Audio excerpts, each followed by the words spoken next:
The battlefield was quiet now. Too quiet. Yuna walked through the broken ground with her medical bag on her shoulder. Smoke rose from the craters around her. The sky was orange and ugly from all the fire that had burned here just hours ago. She was not supposed to be here alone. The rules said medics should always travel with soldiers. But Yuna had seen something on the scanner. A life sign. Small and weak, but still alive. She could not ignore it. Her boots made soft sounds on the burned grass. The planet was called Kepler-7, a world that humans had tried to make into a colony. Then the enemy came. The Voreks, a species of warriors who wanted this planet for themselves. The battle lasted 3 days. Humans won, but the cost was high. Yuna stepped over a piece of broken metal. It was part of a Voreks ship. The aliens had strange technology, things that humans did not fully understand yet. But that was not her concern. She was a medic. Her job was to save lives, not study machines. The scanner beeped louder. She was close now. She climbed over a small hill made of dirt and rubble. On the other side, she saw a hole in the ground. It looked like something had crashed there. Yuna slid down carefully, her heart beating fast. Inside the hole, she found the source of the life sign. It was a creature. Not human. Not Voreks either. It looked like a big cat, but not like any cat from Earth. Its fur was dark blue, almost black. It had 6 legs, instead of 4. Its eyes were closed, and its breathing was very slow and weak. Yuna moved closer. The creature was young. She could tell by its size. It was maybe the size of a large dog, but she knew it would grow much bigger. She had read about species like this in her training. Some planets had animals that grew to be very large and very dangerous. But this one was just a baby. A cub. She knelt beside it and opened her medical bag. The cub had burns on its side, deep cuts on its legs. It had been caught in the battle, probably running from the fire and the explosions. It was alone. Maybe its family was dead. Maybe they had run away. Yuna did not care about the rules right now. The rules said she should only treat humans. Resources were limited. Medicine was for soldiers, not for alien animals. But she looked at the cub, and she saw pain. She saw a young life that was dying. And she could not walk away. She took out her scanner and checked the cub more closely. Its body was different from humans, but not too different. It had blood. It had organs. It could feel pain. That was enough for her. She cleaned the wounds first. The cub made a small sound, like a baby crying. It did not open its eyes, but its body moved a little. It knew someone was there. Someone was helping. Yuna talked to it softly. She did not know if it could understand her words, but she hoped her voice would help it feel safe. "It is okay," she said. "I am not going to hurt you. I am going to help you. Just stay still." She used the healing gel from her kit. It was made for humans, but she hoped it would work on this creature too. She spread it on the burns. Then she wrapped the cuts with clean bandages. It was simple work, but it took a long time because she was being very careful. When she was done, she sat back and looked at the cub. It was still breathing. That was good. But it was too weak to move. She could not leave it here. The night on this planet was very cold. Without shelter, the cub would die. Yuna made a decision. She took off her jacket and wrapped it around the cub. Then she lifted it carefully. It was heavy, maybe 30 kilograms. But she was strong. Years of carrying equipment and wounded soldiers had made her muscles hard. She started walking back to the ship. The Starship Horizon was waiting 2 kilometers away. It was a medical ship, designed to help wounded soldiers and bring them back to safety. Captain Tay was in charge. He was a serious man who followed the rules very closely. Yuna knew he would not be happy about this, but she kept walking. The sun was setting when she reached the ship. The ramp was down, and she could see crew members moving inside. Engineer Wu saw her first. He was a young man with quick eyes and a curious mind. "Yuna?" he called out. What is that? A patient, she said simply. Wu came closer. His eyes went wide when he saw the cub in her arms. That is not a human. I know. Captain is going to be angry. I know that too. She walked past him and into the ship. The medical bay was at the back. It was a clean white room with beds and machines.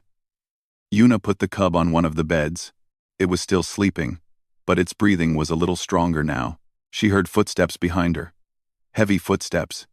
She knew who it was before she turned around. Captain Tay stood in the doorway. He was a tall man with gray hair and a face that rarely smiled. He looked at the cub on the bed. Then, he looked at Yuna. What is this? He asked. His voice was calm, but Yuna could hear the warning in it. A survivor, she said. It was injured in the battle. It is an animal. It is a living being. Tay walked closer. He looked at the cub for a long moment. We do not have resources for this. Medicine is limited. Food is limited. We have wounded soldiers who need care. And I will use my own rations, Yuna said. I will give it my own medicine if I have to. But I am not putting it back out there to die. Tay stared at her. She stared back. She was not afraid of him. She respected him. But she was not afraid. Finally, he made a small sound. It might have been a sigh. If it causes problems, it goes. Understand? It will not cause problems. Tay turned and walked away. He did not say anything else. Yuna let out a breath she did not know she was holding. Then she turned back to the cub. It was still sleeping. But as she watched, one of its eyes opened. Just a little. It was golden, like the color of honey in sunlight. The cub looked at her. She looked at it. Something passed between them. Yuna did not have words for it. It was like the cub was saying, "Thank you." Or maybe it was saying, "I trust you." She reached out and touched its head gently. Its fur was soft and warm. "You are safe now," she said quietly. "I will take care of you." The cub closed its eye again. But this time, it was not because it was weak. It was because it felt safe. It knew it was not alone anymore. Yuna sat beside the bed and watched over it through the night. She did not sleep. She did not eat. She just stayed there, making sure the cub was okay. By morning, the cub was stronger. It could lift its head. It could drink water. It looked at Yuna with those golden eyes, and she smiled.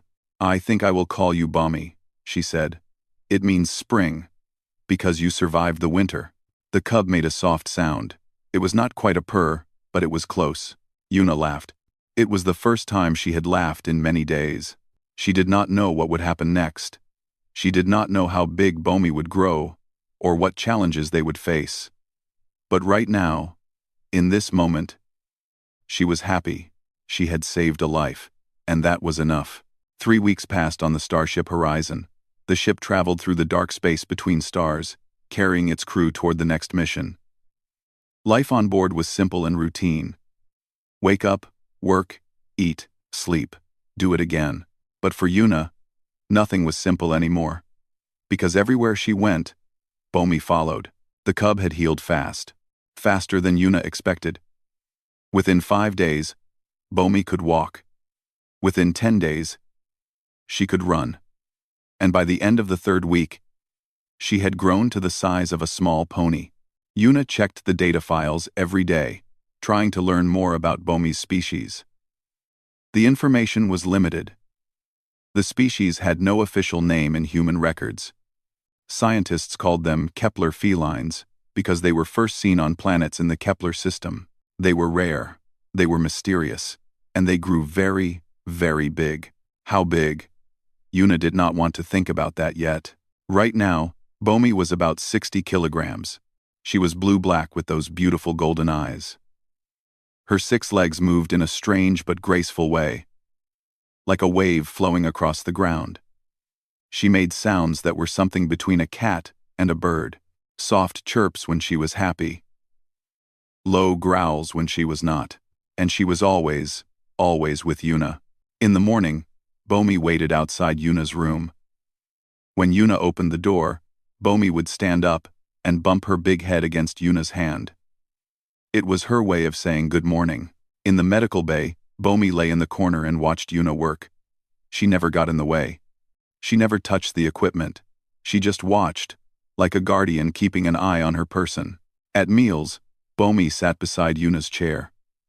She did not beg for food. She just sat there, her golden eyes looking around the room, watching everyone and everything. The crew did not know what to think. Engineer Wu was the first to accept Bomi. He was young and curious, and he liked strange things. He started bringing treats for Bomi. Pieces of dried meat from his own rations. Bomi would take them gently from his hand and make that soft, chirping sound. "She likes me," Wu said proudly one day. "She tolerates you," Yuna replied with a small smile. "There is a difference." Pilot Hana was more careful. She was a quiet woman who did not trust easily. She watched Bomi from a distance, her eyes full of questions. But she never said anything bad about the creature. She just watched and waited. Security Officer Jun was not so kind. He was a big man, with a loud voice and strong opinions. He did not like having an alien animal on the ship. "It is dangerous," he said during a crew meeting. "It is getting bigger every day. What happens when it decides to attack someone?" "She will not attack anyone," Yuna said firmly. "How do you know?" "You do not understand this creature." "None of us do." "I understand enough. Bomi is not aggressive. She has never hurt anyone." "Yet," June said. "She has not hurt anyone yet." Captain Tay listened to both sides. He did not say much. He just watched Bomi with those careful gray eyes. Yuna could not tell what he was thinking. After the meeting, Tay called Yuna to his office. It was a small room at the front of the ship, filled with maps and reports, and a single photograph of a woman and 2 children. Tay's family, waiting for him back on Earth. "Sit down," Tay said. Yuna sat. Bomi tried to follow her into the room, but the doorway was getting too small for her. She settled for lying across the entrance, her big body blocking most of the path.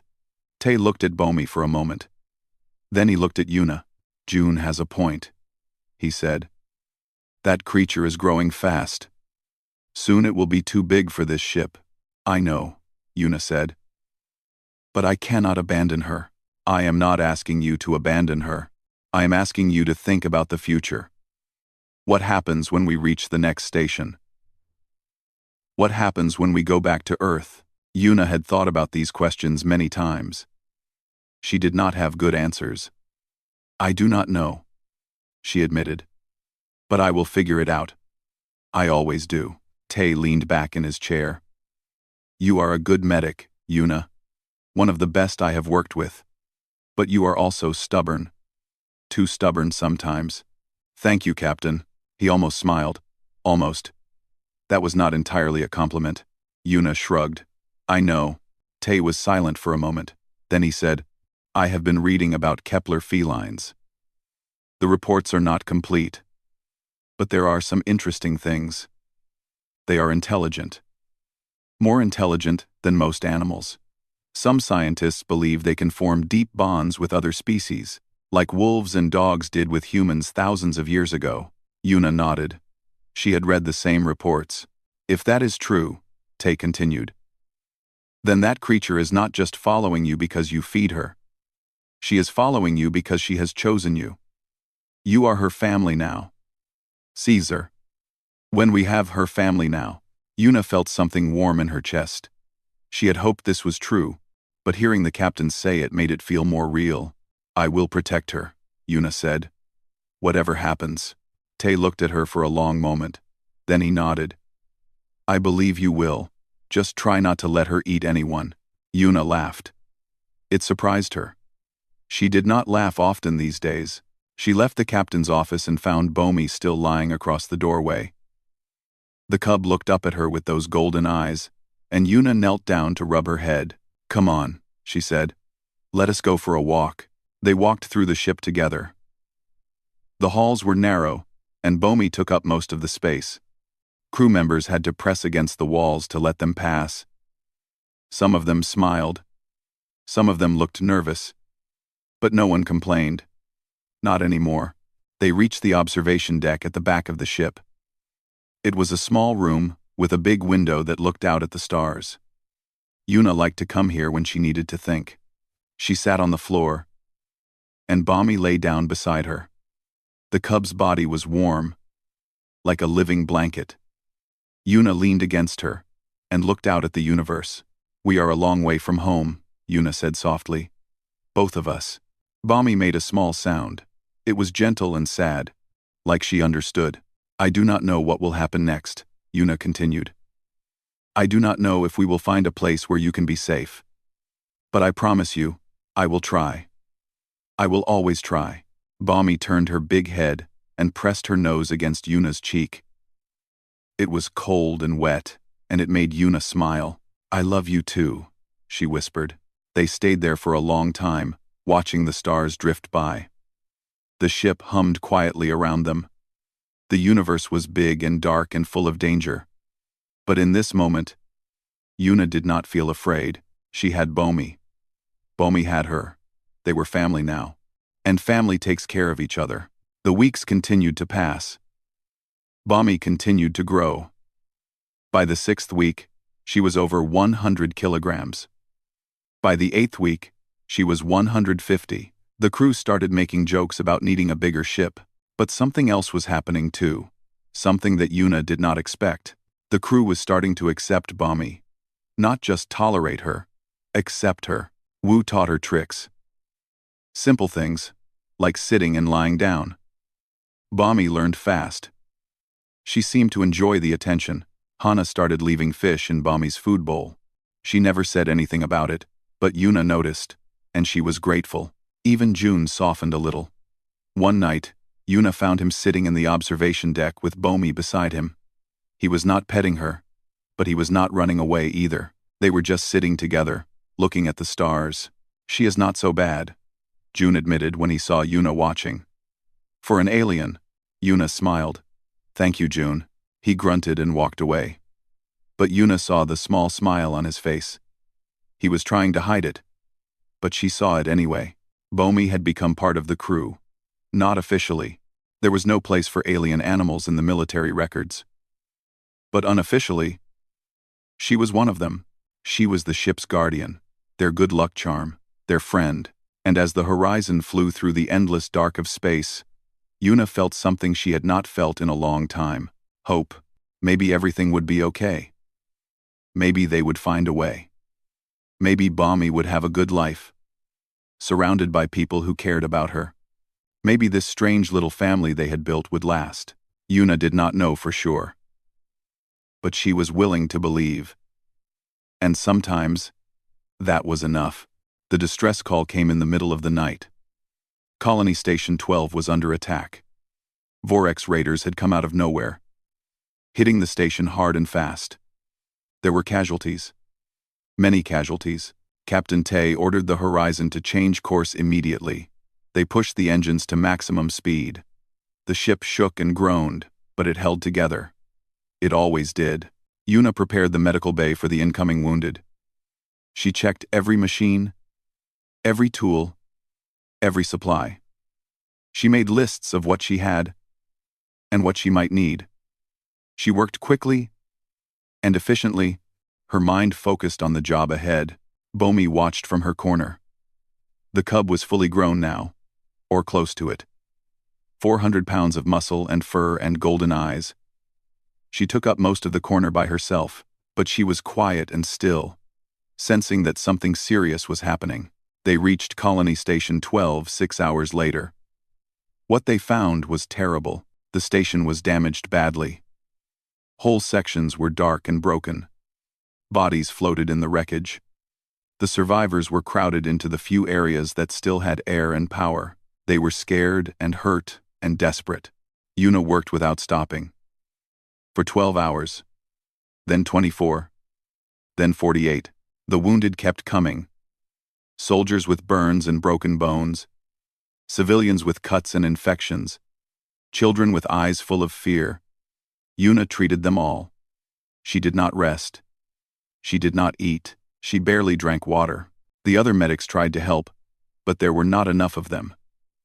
The Horizon was a small ship with a small crew. They were not prepared for a disaster this big. Yuna pushed herself harder. She ignored the pain in her back from standing too long. She ignored the headaches that came from not sleeping. She ignored the shaking in her hands from too much caffeine and not enough food. Bomi stayed close to her.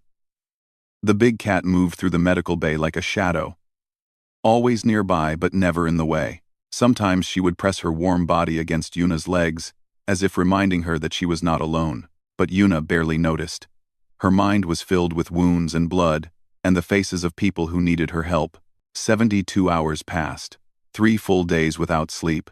Yuna had treated over 200 patients. She had saved many lives. But she had also lost some. Those losses hurt her deeply, even though she knew she had done everything she could. Finally, the last patient was stable. The medical bay was quiet. The emergency was over, at least for now. Yuna stood in the middle of the room, swaying slightly. Her vision was blurry. Her legs felt like they were made of water. She knew she needed to rest, but her body did not seem to understand how to stop. Wu came to find her. He took one look at her face and his eyes went wide with worry. "Yuna, you need to sleep," he said. "You look like a ghost." "I am fine," she said. Her voice sounded strange to her own ears, thin and far away. "You are not fine. You are about to collapse. Come on, I will help you to your room." He reached out to take her arm, but she pulled away. "There might be more wounded. I need to stay." "There are no more wounded. Everyone is treated. The other medics can handle watch duty. You need to rest." Yuna opened her mouth to argue, but no words came out. Her head was spinning. The room was tilting sideways. Or maybe she was tilting. She could not tell anymore. Bomi was there suddenly, pressing against her side. The big cat's body was solid and warm, and Yuna leaned into her without thinking. "Okay," Yuna whispered. "Maybe just a few hours." Wu walked with her to her quarters. Bomi followed behind them, her golden eyes watching Yuna's every step. The hallway seemed very long. Yuna did not remember it being this long before. When they reached her door, Yuna almost fell. Wu caught her and helped her inside. Her room was small and simple. A bed, a desk, a small window that looked out at the stars. It was not much, but it was home. Yuna collapsed onto the bed without even taking off her boots. Her eyes closed before her head hit the pillow. Bomi stood in the doorway for a moment, looking at her. Then, with surprising gentleness for such a large creature, she walked over and lay down beside the bed. Her big head rested on her paws, her golden eyes fixed on Yuna's face. Wu watched this from the doorway. He felt something tight in his chest. It was worry, but also something else. Something like wonder. "Take care of her, Bomi," he said softly. The big cat looked at him. She made a low sound, somewhere between a purr and a growl. It seemed to say, "Of course I will. Did you even need to ask?" Wu smiled a little and left, closing the door behind him. For a while, everything was peaceful. Yuna slept deeply, her body finally getting the rest it desperately needed. Bomi stayed beside her, breathing slowly, keeping watch. But then, 2 hours into her sleep, something changed. Yuna's breathing became strange, fast and shallow. Her face was very pale, almost gray. Her body started to shake, small tremors running through her arms and legs. Bomi lifted her head. Her golden eyes narrowed. She knew something was wrong. The ship's AI noticed too. Monitors in the medical bay showed Yuna's vital signs, and they were not good. Her heart rate was too high. Her blood pressure was too low. Her body temperature was dropping. An alarm went off. Quiet at first, then louder. Captain Tay was on the bridge when he heard it. He checked the display and saw Yuna's vitals flashing red. His face went hard with concern. "Medical emergency in crew quarters 7, the AI announced. "Medic Yuna is experiencing physical collapse. Recommend immediate medical attention." Tay grabbed his communicator. "All available personnel. Report to crew quarters, 7. Now. The crew responded quickly. Wu was the closest. He ran through the halls, his heart pounding with fear. He had just left Yuna. She had been tired. Yes, but not like this. Not dying. He reached her door and tried to open it. The door slid open a few inches, then stopped. Something was blocking it. Wu pushed harder. The door did not move. He looked through the gap and saw Bomi. The massive cat was lying across the entrance, her body filling the entire doorway. She was looking at him with those golden eyes, and there was a warning in them. Bomi, move, Wu said urgently. Yuna is sick. We need to help her. Bomi did not move. She made a low rumbling sound deep in her chest. It was not quite a growl, but it was close. Bomi, please. I am her friend. You know me. Let me help her. The cat stared at him for a long moment. Then, slowly, she turned her head to look back at Yuna on the bed. The medic was still shaking, still pale, still struggling to breathe. Wu expected Bomi to move. She had to understand. She was intelligent. She knew he wanted to help, but Bomi did not move. Instead, she lay her head down on her paws and closed her eyes halfway. She was not blocking the door by accident. She was doing it on purpose. Wu stood there, confused and frustrated. Bomi, what are you doing?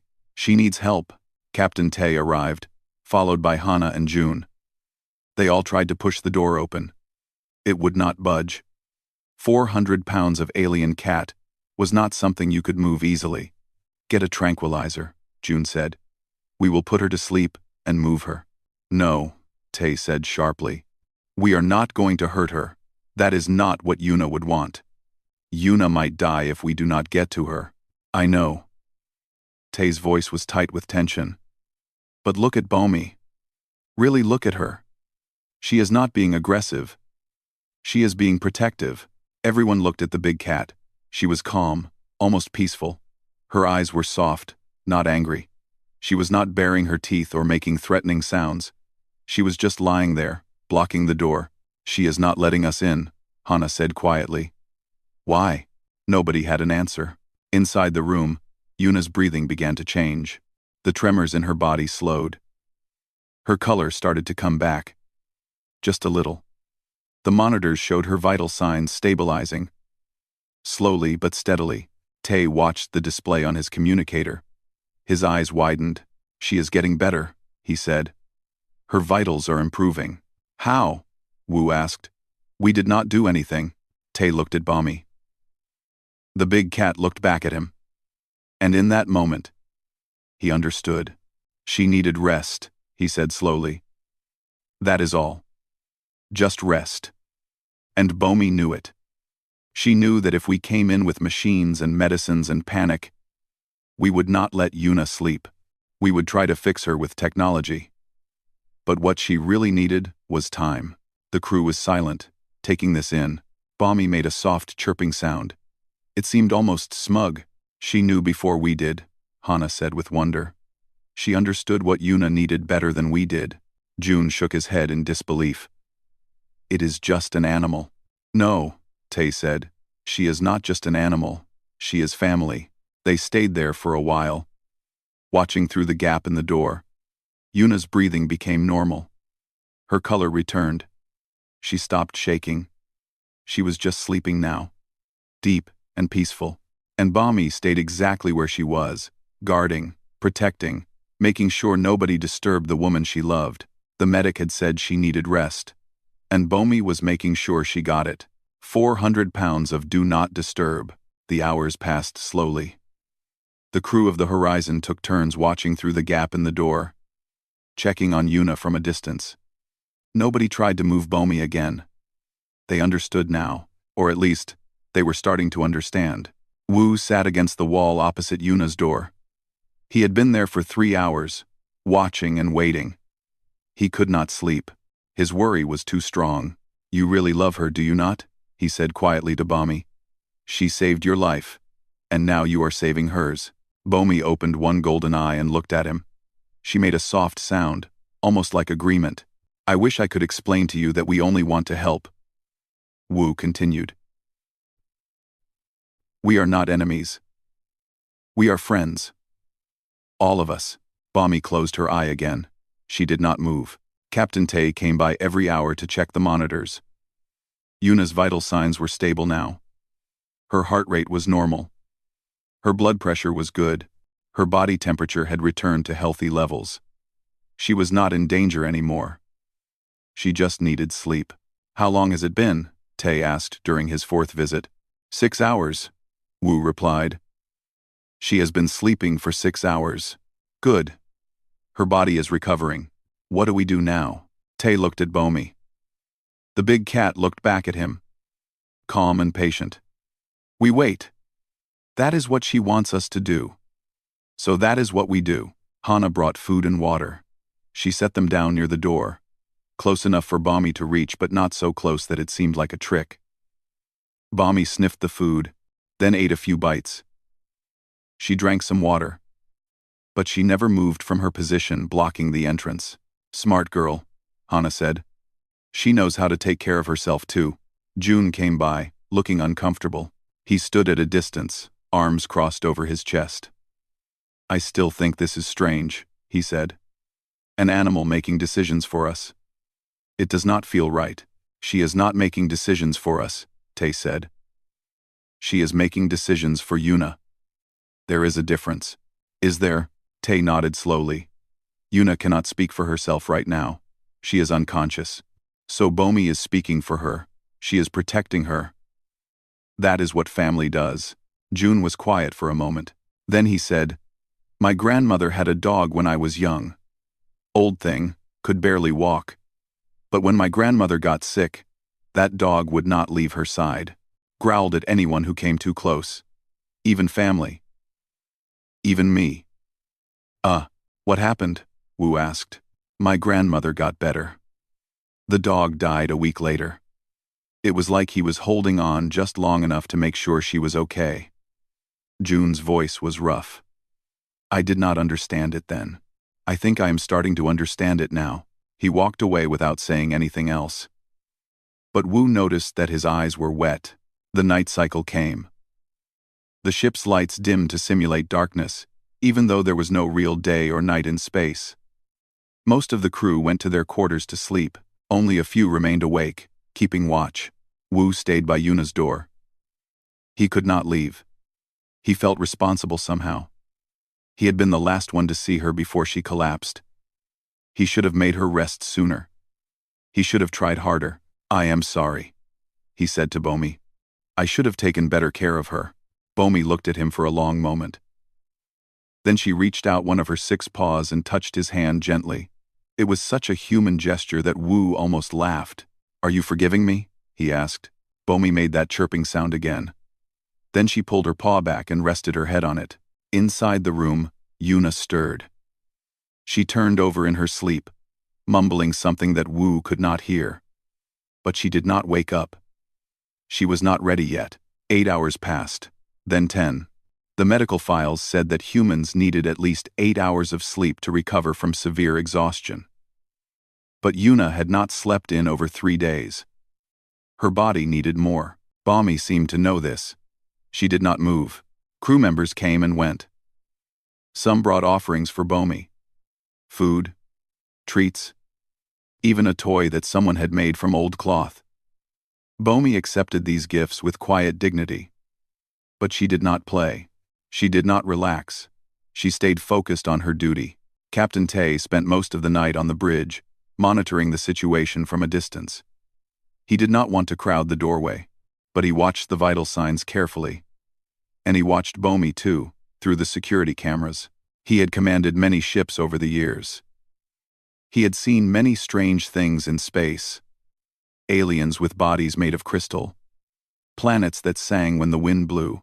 Stars that danced in patterns that seemed almost intelligent. But he had never seen anything quite like this. An animal. A creature from another world. Protecting a human with such devotion. It was not in any military manual. It was not in any science book. It was something new. And it was beautiful. At the 12-hour mark, something changed. Yuna's breathing became different. Lighter. More aware. She was waking up. Bommy sensed it immediately. Her ears went up. Her golden eyes opened wide. She lifted her big head and looked toward the bed. Wu saw this and felt his heart jump. "She is waking up," he said into his communicator. "Yuna is waking up." The crew gathered again. Tae, Hana, June, and others. They stood in the hallway, waiting and watching. Inside the room, Yuna opened her eyes slowly. The ceiling was familiar. Her room. Her bed. How did she get here? The last thing she remembered was the medical bay. The wounded. The endless hours of work. And then, nothing. She tried to sit up, but her body was heavy. Weak. She felt like she had been sleeping for a very long time. "Bommy?" she called out, her voice rough and dry. Immediately, there was movement at the door. Bommy stood up, her massive body unfolding from the entrance. She turned and walked toward the bed, her golden eyes full of relief and love. The door slid open behind her, no longer blocked. The crew could see inside now. They saw Yuna sitting up in bed, looking confused and tired, but alive. Very much alive. Bommy reached the bed and pressed her big head against Yuna's chest. She made a sound that was half purr, half cry. It was the sound of worry finally letting go. Yuna wrapped her arms around Bommy's neck and held her tight. "I am okay," she whispered. "I am okay. You did not need to worry," but she was wrong. Bommy had needed to worry, because that was what love meant. You worried about the people you cared about. You protected them. You made sure they were safe, even when they forgot to take care of themselves. The crew watched this reunion from the doorway. Nobody spoke. The moment was too powerful for words. Finally, Tae stepped forward. "How do you feel?" he asked. Yuna looked up at him. Her eyes were still tired, but there was color in her face again. "Hungry," she admitted. "And thirsty. And confused." "What happened?" "You collapsed," Tae said. "Your body gave out after 3 days without sleep. The AI alerted us, and we tried to get to you. But Bommy would not let us in." Yuna looked at Bommy with surprise. "She would not let you in?" "She blocked the door. For 12 hours. Would not move for anyone." Tae's voice was soft with wonder. "She knew what you needed better than any of us. You needed rest. Real rest. And she made sure you got it." Yuna was quiet for a moment. Then she laughed. It was a weak laugh, but it was real. "You silly girl," she said to Bommy. "You scared everyone." Bommy just looked at her with those golden eyes. She did not look sorry at all. Hana brought food and water. Yuna ate slowly, her stomach getting used to food again. Bommy lay beside her bed, finally relaxed, finally at peace. The danger had passed. Her person was safe. Wu sat in the corner, watching them with a smile. "You know," he said, "I think Bommy might be the best medic on this ship." Yuna laughed again. "She does not have a license. Maybe she should get one. She diagnosed you better than any of our equipment." June stood in the doorway, his arms still crossed. But there was something different about his face now. Something softer. "I was wrong about her," he said quietly. "About Bommy. I thought she was dangerous. But she is not. She is just loyal." "The most loyal," Yuna agreed. She rubbed Bommy's head gently. "The most loyal creature in the whole galaxy." Bommy purred. It was a deep sound that vibrated through the whole room. It felt like contentment. Like home. Captain Tae watched them for a moment longer. Then he nodded to himself and turned to leave. "Get some more rest," he said over his shoulder. "That is an order. From me and from Bommy." Yuna smiled. "Yes, Captain." The crew left one by one, giving Yuna her privacy. But they did not go far. They stayed nearby, keeping watch in their own way, making sure their medic was okay. And Bommy stayed exactly where she was, beside Yuna. guarding her, loving her. She would always be there. Through sickness and health, through danger and peace, through all the long years of space travel that lay ahead, because that was what family did. And Bomi was family. She was home. Word spread through the fleet like fire through dry grass. The story of the medic and her guardian became something bigger than anyone expected. Other ships heard about it. Other stations. Other colonies. A human had saved an alien creature. And that creature had saved her right back. It was a simple story. But simple stories are often the most powerful. 3 days after Yuna woke up, she was back on her feet. Her body had recovered fully. She ate proper meals. She slept proper hours. Bomi made sure of that, watching her with those golden eyes and making unhappy sounds whenever Yuna tried to skip a meal or stay awake too long. "You are worse than my mother," Yuna said with a smile. Bomi just stared at her, unblinking. The message was clear. Good. Someone needs to take care of you. The Horizon continued its journey through space. There were more missions, more wounded, more long nights in the medical bay. But things were different now. The crew worked together better. They looked out for each other more, and they all looked out for Yuna. Wu made sure she took breaks during long shifts. He would come to the medical bay with cups of tea and small snacks, refusing to leave until she ate something. "Bomi's orders," he would say with a grin. Hana started eating meals with Yuna in the common room. They talked about their homes, their families, their dreams for the future. They became friends, real friends, not just crew members. Even June changed. He started bringing treats for Bomi every day, not just scraps from his rations, but special things he ordered from supply ships. Dried fish from Earth, synthetic meat from the colonies. Once, he even found something called a star fruit, a rare delicacy from a planet 3 systems away. "For the Guardian," he said gruffly, setting the treats down in front of Bomi. She earned them. Bomi accepted the offerings with dignity. She never begged. She never demanded. But she always ate what June brought. And she always looked at him with something like respect in her golden eyes. Captain Tay called a meeting one evening.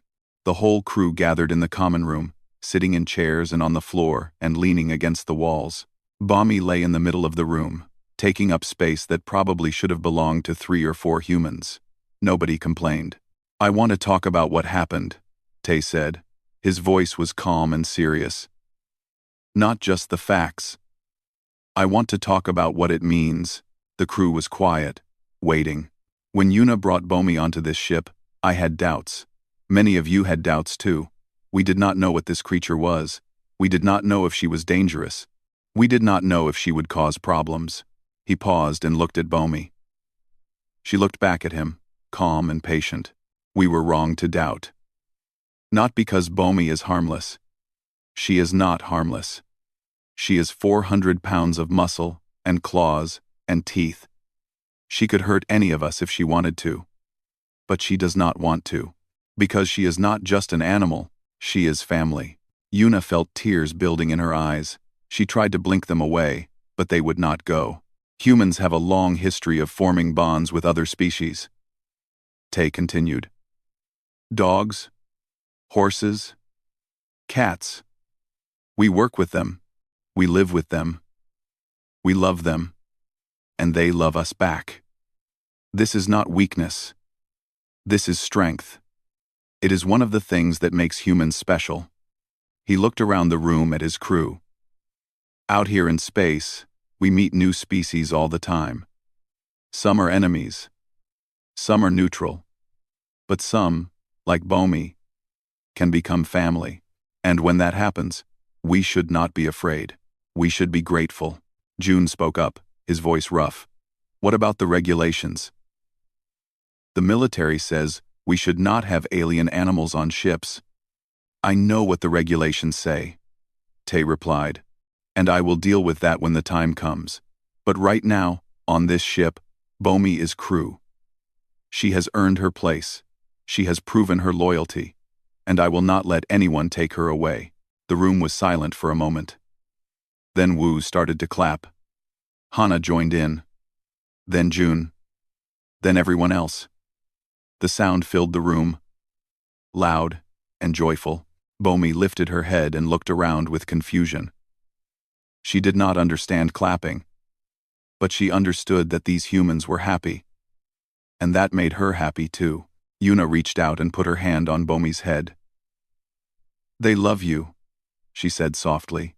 "All of them." Bomi made that purring sound again. It seemed to say, "I know. I love them too." After the meeting, things returned to normal. Or at least, to the new normal. The Horizon flew through space. The crew did their jobs. Bomi watched over everyone with those golden eyes. But there was one more thing that needed to happen.